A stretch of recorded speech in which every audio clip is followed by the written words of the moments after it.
মহান আল্লাহ তাআলা নবী রাসূলদের অবিশ্বাসীদের জন্য জাহান্নাম প্রস্তুত করেছেন। তারা সেখানে চিরকাল থাকবে। মানুষের জন্য এটি সবচেয়ে নিকৃষ্ট জায়গা।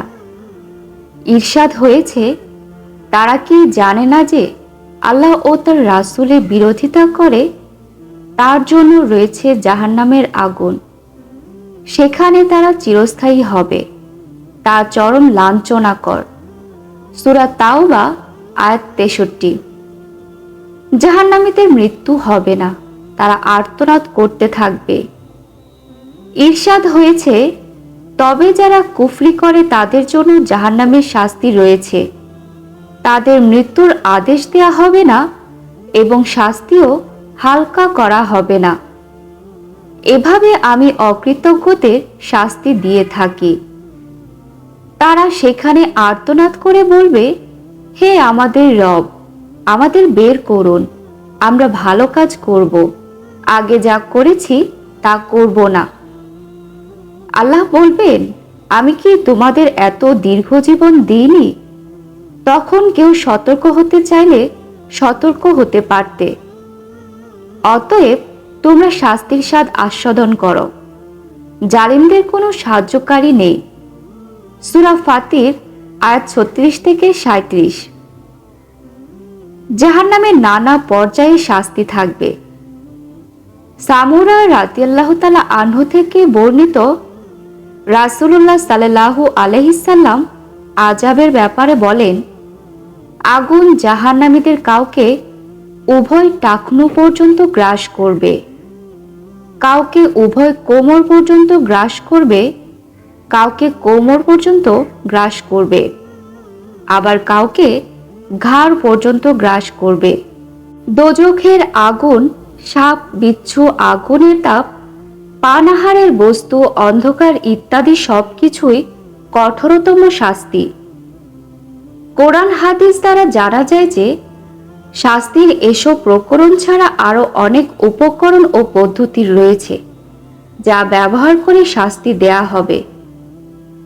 দোজখীদের মাথায় অতি গরম পানি ঢেলে শাস্তি দেয়া হবে। যেমন আল্লাহ তাআলা বলেন, তাদের মাথায় অতি গরম পানি ঢালা হবে, যার ফলে তাদের পেটে যা আছে তা এবং দেহের চামড়ার অভ্যন্তরের সব কিছু বিগলিত হয়ে বের হয়ে আসবে। সূরা হাজ 2 রুকু। নবী করিম সাল্লাল্লাহু আলাইহি সাল্লাম বলেছেন, নিঃসন্দেহে দোজখীদের মাথায় ফুটন্ত গরম পানি ঢালা হবে, আর তা উদরে পৌঁছে উদরে যা কিছু রয়েছে তা খণ্ড বিখণ্ড করে দিবে। অবশেষে তা পদযুগল দিয়ে বের হবে। আবার পুনরায় তাদেরকে অনুরূপ শাস্তি দেয়া হবে। দোজখীদেরকে লোহার মুগুর দ্বারা পেটানো হবে। আল্লাহ তাআলা বলেন, তাদেরকে পেটাবার জন্য রয়েছে লোহার মুগুর। যখনই তারা দোজখের কয়েদখানা হতে বের হতে চাইবে, তখনই তাদেরকে তাতে প্রত্যাবর্তন করানো হবে আর বলা হবে, তোমরা আগুনের শাস্তির স্বাদ গ্রহণ করতে থাকো। সূরা হাজ 2 রুকু। রাসূলুল্লাহ সাল্লাল্লাহু আলাইহি সাল্লাম বলেছেন, দোজখের একটি লোহার মুগুর যদি পৃথিবীতে রাখা হয়, তবে সমস্ত জিন ইনসান একত্রিত হয়েও সেই মুগুর উত্তোলন করতে চাইলেও তা উত্তোলনে সক্ষম হবে না। হাকিম আহমদ আবু ইয়ালা। আরেক বর্ণনায় রয়েছে, দোজখের লোহার মুগুর দ্বারা পাহাড়ের উপর আঘাত করা হলে পাহাড় চূর্ণ বিচূর্ণ হয়ে যাবে। হাকিম। দোজখীদের দেহের চামড়া আগুনে পুড়ে সম্পূর্ণরূপে বিনষ্ট হলে পুনরায় তাদের দেহে নতুন চামড়া সৃষ্টি করা হবে, যাতে সর্বদা শাস্তি পেতে থাকে। এই প্রসঙ্গে কোরআন মাজিদে আল্লাহ তাআলা বলেছেন, যখনই তাদের দেহের চামড়া সম্পূর্ণরূপে পুড়ে যাবে, তখনই আমি নতুন চামড়া দ্বারা তা পরিবর্তন করে দিব, যাতে তারা শাস্তির স্বাদ আস্বাদন করতে পারে। সূরা নিসা 8 রুকু। হযরত হাসান বসরি রহমতুল্লাহি আলাইহি বলেছেন, প্রতিদিন দোজখীদেরকে আগুন ৭০,০০০ বার দহন করবে। যখনই আগুনে পোড়ানো হবে তখন প্রত্যেকবারই বলা হবে, যেরূপ ছিলে সেরূপ হও। সুতরাং চামড়া যেমন ছিল সেরূপই হয়ে যাবে। তাফসিরে ইবনে কাসির।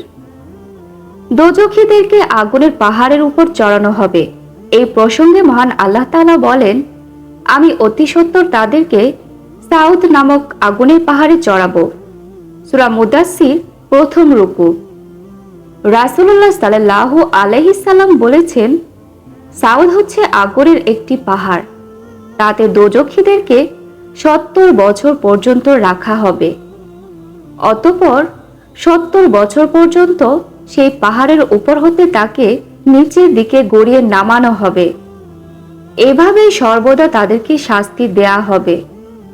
তিরমিজি মিশকাত। দোজখীদেরকে লোহার শিকল দ্বারা বাধা প্রসঙ্গে আল্লাহ তাআলা বলেন, ফেরেশতাদেরকে আল্লাহ তাআলা বলবেন, ওদেরকে ধরো এবং গলায় তোক পরিয়ে দাও, অতঃপর তাদেরকে দোজখে প্রবেশ করাও।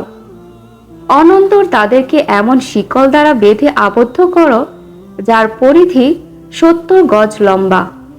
সূরা হাক্কা প্রথম রুকু। হাকিমুল উম্মত হযরত মাওলানা আশরাফ আলী থানভী রহমতুল্লাহি আলাইহি তাফসিরে বয়ানুল কোরআনে লিখেছেন, এই গজগুলোর পরিমাণ একমাত্র আল্লাহ তাআলাই জানেন, কেননা এই গজ হবে সেখানকার গজ।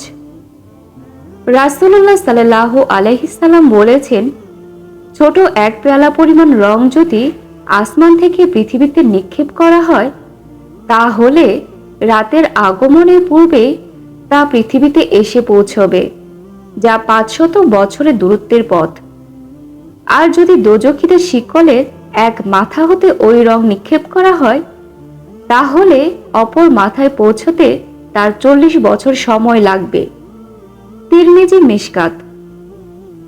হযরত ইবনে আব্বাস রাদিয়াল্লাহু তাআলা আনহু বলেন, শিকল তাদের দেহে জড়ানো হবে, অতঃপর গুহ দ্বারপথে প্রবেশ করিয়ে মুখ দিয়ে বের করা হবে।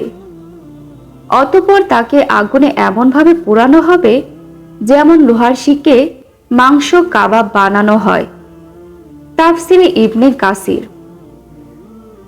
আল্লাহ তাআলা বলেন, আমি কাফিরদের জন্য লৌহ নির্মিত জিনজির, তৌক ও জ্বলন্ত আগুন প্রস্তুত করে রেখেছি। সূরা দাহার প্রথম রুকু। আল্লাহ আরও বলেন, অতি সত্বরই তারা অবহিত হতে পারবে যখন তাদের গলদেশের বেড়ি ও শৃঙ্খল থাকবে। তাদেরকে টেনে নিয়ে যাওয়া হবে ফুটন্ত পানির মধ্যে, অতঃপর তাদেরকে আগুনে নিক্ষেপ করা হবে। সূরা মুমিন অষ্টম রুকু। হযরত ইবনে আবু হাতিম বর্ণিত এক মরফু হাদিসে রয়েছে, নবী করিম সাল্লাল্লাহু আলাইহি সাল্লাম বলেছেন, কোনো একদিক থেকে কালো রঙের মেঘমালা উঠবে এবং দোজখীগণ তা দেখতে পাবে। তাদের কাছে জিজ্ঞাসা করা হবে, তোমরা কি চাও? তখন দুনিয়ার কালো মেঘমালার কথা তাদের স্মরণ হবে এবং তার উপর অনুমান করে তারা বলবে, আমরা এই থেকে বৃষ্টি বর্ষণ চাই।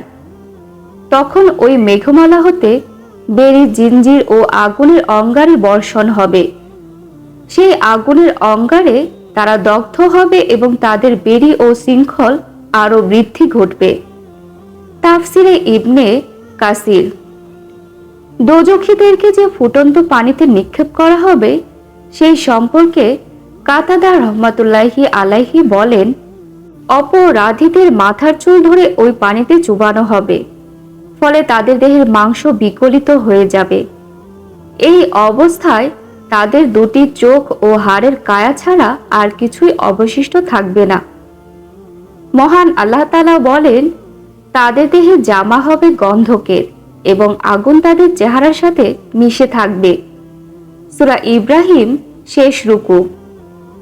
হযরত আশরাফ আলী থানভী রহমতুল্লাহি আলাইহি উপরোক্ত আয়াতের ব্যাখ্যায় লিখেছেন যে, আল কাতরাকে আরবি ভাষায় কিতরান বলা হয়, আর এর জামা হওয়ার অর্থ হচ্ছে সমস্ত দেহে আল কাতরা মাখা থাকবে, যাতে খুব দ্রুত তাতে আগুন লেগে দীর্ঘক্ষণ বিরাজমান থাকে। বয়ানুল কোরআন। হযরত ইবনে আব্বাস রাদিয়াল্লাহু তাআলা আনহু বলেন, গলিত তামাকে কিতরান বলা হয়। দোজখীদের পোশাক হবে প্রচণ্ড অগ্নি উত্তাপযুক্ত এই গলিত তামার। তাফসিরে ইবনে কাসির। রাসূলুল্লাহ সাল্লাল্লাহু আলাইহি সাল্লাম বলেন, কারো মৃত্যুতে চিৎকার দিয়ে ক্রন্দনকারী মহিলাগণ মৃত্যুর পূর্বে তওবা না করলে কিয়ামতের দিন তারা এমন অবস্থায় দাঁড়িয়ে থাকবে যে তার দেহের একটি জামা হবে আলকাতরার আর একটি হবে খুজলির, অর্থাৎ তার দেহে থাকবে খুজলি পাঁচরা আর তার উপর আল কাতরা মেখে দেয়া হবে। মিশকাত। সূরা হাজে আল্লাহ তাআলা বলেছেন, যারা কুফরি করে তাদের পরিধানের জন্য আগুনের কাপড় কেটে দেয়া হবে। সূরা হাজ 2 রুকু।